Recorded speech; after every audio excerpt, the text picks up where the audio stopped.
मसीह खुदावंद के मुबारक, पवित्र और फ़तहमंद नाम में आप सबकी सलामती चाहता हूँ और आपसे रिक्वेस्ट करता हूँ कि प्लीज़ हमारे चैनल को सब्सक्राइब कीजिए ताकि हमारी जो भी कोई नई वीडियो हम लोड करें तो वो आप तक उसका नोटिफिकेशन पहुंचा दिया जाए। प्लीज़ आप हमारे साथ बने रहिए और कलाम की उम्मीद बातें सीखने के लिए खुदावंद हमें अक्ल अता करे। स्वाएं हम सब अपने सरों को झुकाएं और खुदावंद की हजूरी को महसूस करें। कदूस कदूस कदूस रब्बुल अफ़वाज कादिर मुतलिक, यहोवा यरी, यहोवा शालूम, यहोवा निसी, एल खुदा कायनात के ज़र्रे ज़र्रे के खालिक व मालिक। आसमान आपका तख्त और ज़मीन आपके पांव तले की चौकी है और आपकी दौलत और इल्म और हिकमत क्या ही अमीक है और आपके फैसले किस कदर अदराक से बाहर और आपकी राहें क्या ही बेनिशां हैं।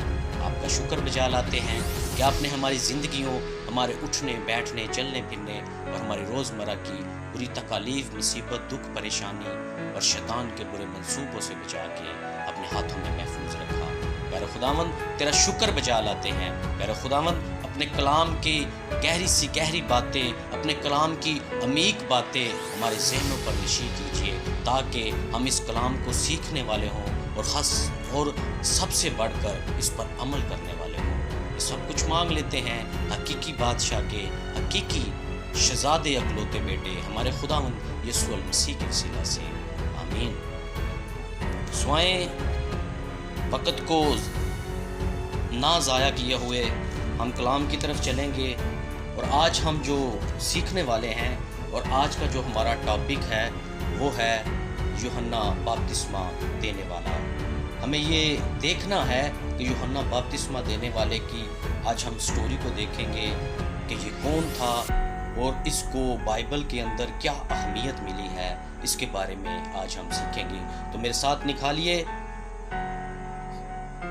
मत्ती रसूल की मार्फत लिखी गई अंजील, निकालिए मत्ती रसूल की मार्फत लिखी गई अंजील, उसका 3रा बाब और उसकी पहली आयत से लेके हम इसकी 6 आयतें पढ़ेंगे।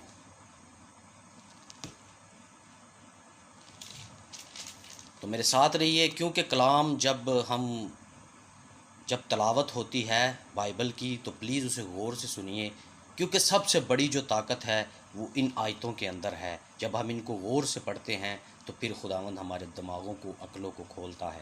तो सुनिए, उन दिनों में यूहन्ना बपतिस्मा देने वाला आया और यहूदिया के बियाबान में ये मुनादी करने लगा कि तौबा करो क्योंकि आसमान की बादशाही नज़दीक आ गई है। ये वही है जिसका जिक्र यसाया नबी की मार्फत यूँ हुआ कि बियाबान में पुकारने वाले की आवाज़ आती है कि खुदावंद की राह तैयार करो, उसके रास्ते सीधे बनाओ। ये यूहन्ना ऊँट के बालों की पोशाक पहने और चमड़े का पटका अपनी कमर से बांधे रहता था और इसकी खुराक टिड्डियाँ और जंगली शहद था।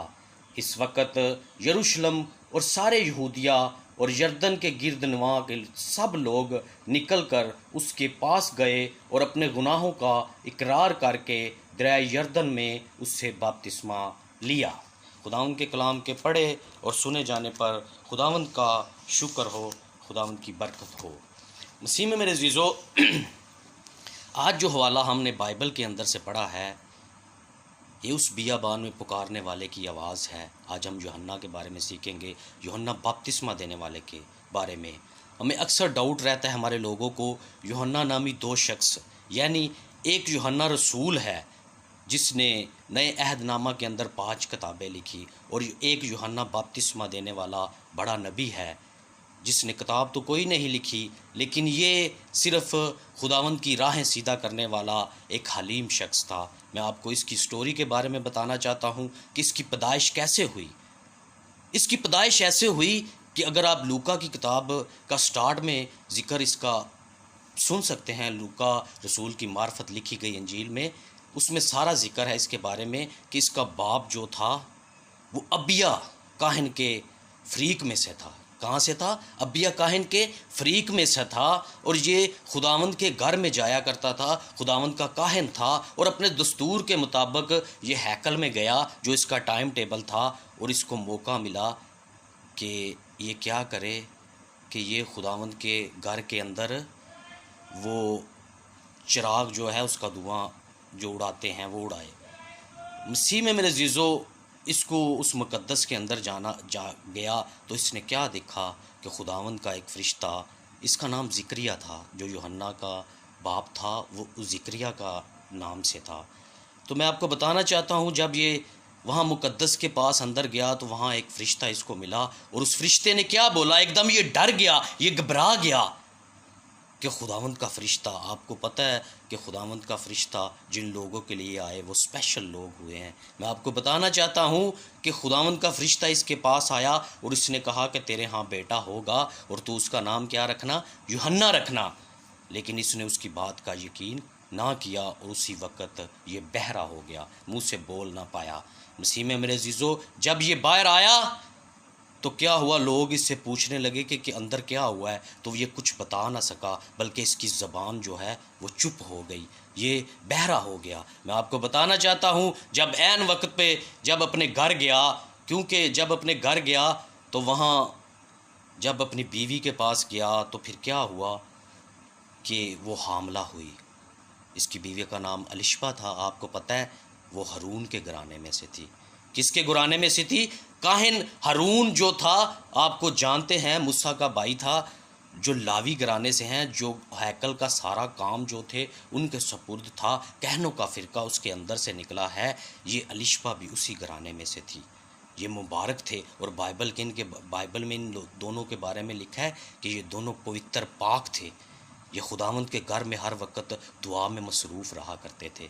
मसीह में मेरे अज़ीज़ों, खुदावंद ने इनको औलाद नहीं दी, ये बुढ़ापे में चले गए। ये इसको अभी शर्म आती थी। जब ये लफ्ज़ इनके साथ हुआ तो ये शर्म के मारे किसी को बताना नहीं चाहती थी कि मेरे घर में औलाद होने वाली है। लेकिन खुदा ने यूहन्ना को क्या किया? पैदा किया। और जब यूहन्ना पैदा हुआ तो लोगों ने कहा इसका नाम क्या रखें? सब लोग, जब 8 दिनों के बाद इसका ख़तना हुआ तो मैं आपको बताना चाहता हूँ कि लोग बोलते थे कि इसके बाप के नाम पे रख देते हैं, ज़िक्रिया। लेकिन मैं आपको बताना चाहता हूँ, ज़िक्रिया ने बोला कि लिखने के लिए मुझे कुछ चीज़ दी जाए। जब उसको लिखने के लिए एक चीज़ दी गई तो उसने उस ऊपर लिखा, क्या लिखा? यूहन्ना। जब उसने यूहन्ना लिखा तो उसकी ज़बान भी उसी टाइम खुल गई और मुँह से बोला यूहन्ना। मसीह में मेरे अज़ीज़ों, इसी तरह उसकी ज़बान खुली। जब ये पैदा हुआ तो ऐसे पैदा हुआ। तो क्या लिखा है बाइबल में, मैं आपको बताना चाहता हूँ। जो अहम राज की बात है वो मैं आपसे करना चाहता हूँ कि ये यूहन्ना जो था ये कौन था और किसकी कुव्वत से, किसकी ताकत से भरा हुआ था। मसीह में मेरे अज़ीज़ों, अगर आप लूका की किताब, लूका रसूल की मार्फत लिखी गई अंजील, उसका पहला बाब, लूका रसूल की मार्फत लिखी गई अंजील उसका पहला बाब, अगर उसकी आप 17 आयत पढ़े तो महसूस करें कि ये आयत हमें क्या कहती है। 17 आयत में लिखा है, और वो एलिया की रूह और कुव्वत में उसके आगे आगे चलेगा कि वालदों के दिल औलाद की तरफ और नाफरमानों को रास्त बाजों की तनाई पर चलने की तरफ फेरे और खुदावंद के लिए एक मुस्तैद कौम तैयार करे।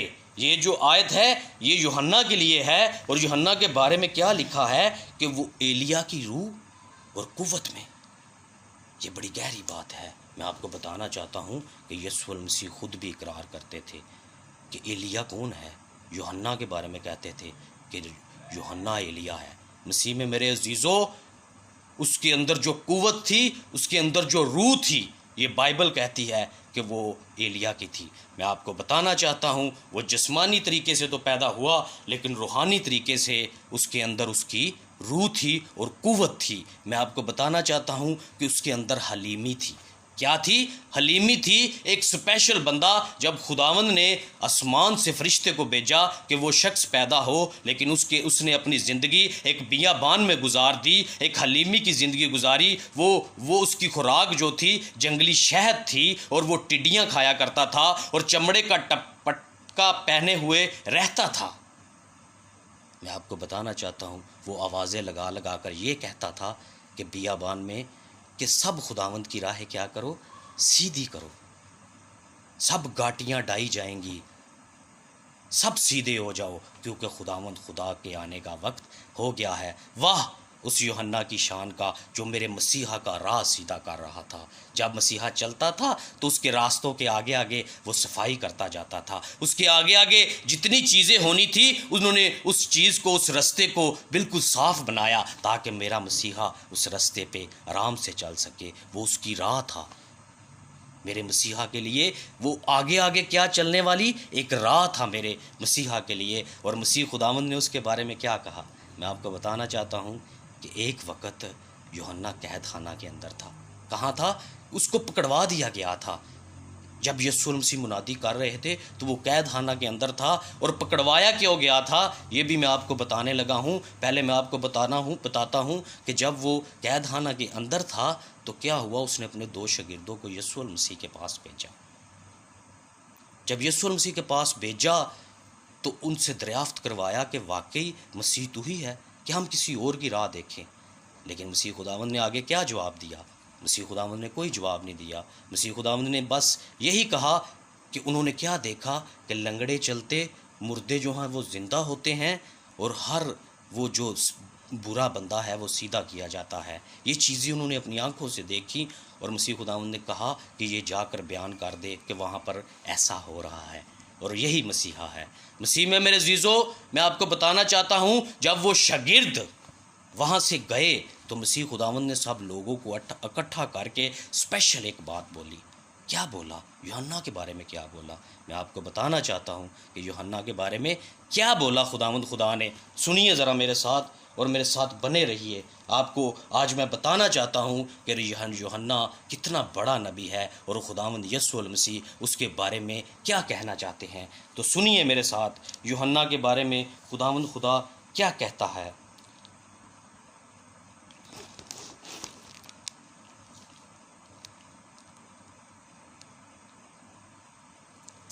वहाँ पर यूहन्ना रसूल के बारे में खुदावंद खुदा ने ये लिखा है। मैं आपको बताना चाहता हूँ कि खुदावंद ने यीशु मसीह उन लोगों से कहा कि तुम उस दरिया यरदन में, उस बियाबान में क्या देखने गए थे? क्या हलते हुए सरकंडे को देखने गए थे, या वो जामी पोशाक पहने हुए शख्स को देखने गए थे? मैं आपको बताना चाहता हूँ बल्कि एक नबी जो नबी से भी बड़ा है उसको देखने गए थे। ये यीशु मसीह ने उनके बारे में बोला। यीशु मसीह ने ये भी बोला कि औरत की नस्ल में से जितने भी पैदा हुए हैं यूहन्ना सबसे बड़ा। क्यों बड़ा? उसके पीछे वजह क्या है? ये बात नहीं, खुदावंद के जितने पैगंबर हैं, जितने नबी हैं, वो सारे बढ़ से बढ़कर हैं खुदावंद के लिए। लेकिन मसीह खुदावंद की ये तालीम है कि जो अपने आप को सबसे छोटा करेगा वो मेरी नज़र में सबसे बड़ा है। क्यों? यूहन्ना हलीम था। क्या था? यूहन्ना हलीम था। और वो उसने एक लफ्ज़ बोला था। क्या बोला था? कि मैं तो तुम्हें पानी से बपतिस्मा देता हूँ, लेकिन जो मेरे बाद आएगा वो तुमको रूह और आग से बपतिस्मा देगा, और मैं उसकी जूती का तस्मा खोलने के लायक नहीं। ये लफ्ज़ जब यूहन्ना ने बोला, ऐसा हलीम शख्स था यूहन्ना, ऐसा अपने आप को बड़ाई नहीं चाहता था बल्कि खुदावंद की बड़ाई चाहता था। अपने आप को उसने खाली कर दिया। यही यीशु मसीह को पसंद है। तो यीशु मसीह ने फिर उसके बारे में ये लफ्ज़ बोले कि औरत की नस्ल से जितने भी पैदा हुए हैं यूहन्ना सबसे बड़ा है। अब इसका मतलब ये है कि वो बड़ा है, और हम बयान कैसे कर सकते हैं, हम देख कैसे सकते हैं कि यूहन्ना सबसे बड़ा है? मैं आपको बताना चाहता हूँ कि यीशु मसीह खुदावंद खुदा कलाम के ज़रिए ही निशान छोड़ता है हर एक चीज़ के जवाब का। मैं आपको बताना चाहता हूँ कि आज के टाइम में अगर हम किसी से बपतिस्मा लेते हैं तो समझ लीजिए वो हमसे बड़ा शख्स होता है, वो एक खादम होता है, वो हमें बपतिस्मा देता है और हमारे गुनाहों की माफ़ी करवाता है, वो बड़ा शख्स होता है। लेकिन मैं आपको बताना चाहता हूँ हमारा मसीह खुदावंद, हमारा यकीन है कि वो ही खुदा है। और जब उसको बपतिस्मा देने का टाइम आया तो वो यूहन्ना के पास आया, और यूहन्ना ने उससे कहा कि मैं इस लायक नहीं, लेकिन उसने कहा इसी तरह होने दे। यही सबसे बड़ी निशानी थी उसकी, यूहन्ना की यही सबसे बड़ी निशानी है कि उसने खुदा को बपतिस्मा दिया। मैं आपको बताना चाहता हूँ यही उसके लिए सबसे बड़ी निशानी थी। और फिर यूहन्ना के साथ क्या हुआ आपको बताना चाहता हूँ। यूहन्ना बपतिस्मा देने वाले ने अपनी सारी ज़िंदगी खुदा की मर्ज़ी के मुताबिक गुजारी, अपना ज़िंदगी का एक एक पल उसकी मर्ज़ी के मुताबिक गुजारा। कभी भी ज़िंदगी में उसने ज़मीनी ख्वाहिश नहीं की, दिल की ख्वाहिश नहीं की, बल्कि यस्सु मसीह के रास्ते को सीधा करता करता एक दिन ऐसा आया कैद खाना के अंदर डाला गया। जब कैदखाना के अंदर डाला गया, किस वजह से डाला गया मैं आपको बताना चाहता हूँ। इस वजह से डाला गया कि हेरोदिस बादशाह जो था उसका भाई फिलिप्पुस, वो भी एक इस्राएल के अंदर ये दो सूबे हैं जिनके ऊपर ये दोनों राज करते हैं, दोनों भाई। उसकी एक बीवी है हेरोदियास, उसके भाई की बीवी जो इसने रखी हुई थी हेरोदिस ने। मैं आपको बताना चाहता हूँ यूहन्ना उसको ये बोलता था कि तू ये काम अच्छा नहीं करता, तूने अपनी भाई की बीवी को रखा हुआ है। इसकी वजह से वो जो बीवी थी जो उसके पास रहती थी वो इससे हर वक्त टेंशन में रहती थी, और उसी के ज़रिए से यूहन्ना पकड़वाया गया। उस औरत के ज़रिए से, हेरोदियास के ज़रिए से ये जो शख्स है ये पकड़वाया गया यूहन्ना। जब पकड़वाया गया तो एक दिन बाइबल के अंदर आप पढ़ सकते हैं कि इसकी एक बेटी थी, बादशाह की बेटी नहीं थी, बल्कि ये हेरोदियास जो औरत थी जो इसके भाई फिलिप्पस की बीवी थी, उसकी एक बेटी थी जिसका नाम सलूमी था। वो एक दिन बादशाह की सालगिरह के मौका पर उसने डांस किया। जब उसने डांस किया हेरोदिस की सालगिरह के मौका पर, तो हेरोदिस ने खुश होकर, नशे में मतवाले होकर उससे ये पूछा कि बता तू मुझसे क्या मांगती है, मैं तुझे अपनी आधी जायदाद तक दे सकता हूँ, तो मुझसे सवाल कर। तो फिर वो जो औरत थी वो हेरोदियास बड़ी देर से इस बात का मौका ढूंढ रही थी, और वो अपनी माँ के पास गई और उसकी माँ ने कहा कि मुझे यूहन्ना बपतिस्मा देने वाले का सर थाल में मंगवा दे। बादशाह को जब ये खबर मिली तो बादशाह दिल में बड़ा रसद हुई, उसे बहुत टेंशन हुई। लेकिन मैं आपको बताना चाहता हूँ वो उसे मुकद्दस शख्स समझता था, वो उसे एक नबी मानता था, लेकिन अपने उस सवाल की वजह से जो उसने बड़े लोगों में सबके सामने किया कि जो तू मांगेगी मैं तुझे दूंगा, उसे वो करना पड़ा। और उसने अपने सिपाहियों को भेजा और यूहन्ना को कैद खाना के अंदर उसका सर क्या किया, कटवा दिया, और वो सर को थाल में लेकर उनके पास आ गए।